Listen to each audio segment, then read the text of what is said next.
நாம் அரசியலுக்கு வந்ததிலிருந்தே நம்மளை பற்றி நிறைய சில வதந்திகள், அந்த டீம் இந்த டீம் அப்படிலாம் சொல்லிக்கிட்டு இருக்காங்க இல்லையா.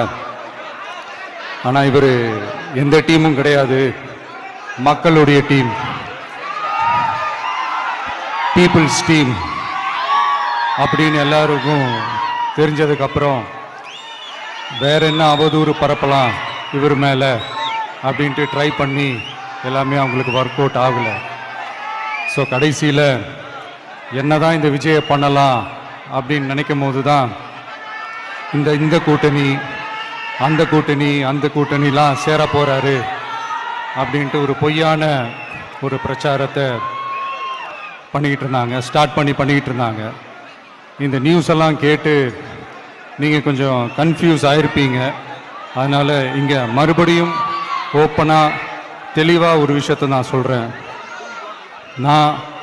நாங்கள் எப்பவுமே மதச்சார்பற்ற கொள்கைன்றதில், அந்த ஸ்டாண்ட்லேயோ, மதச்சார்பற்ற சமூக நீதின்ற அந்த நிலைப்பாட்டிலையோ எப்பவுமே சமரசம் வச்சிக்கவே மாட்டோம்.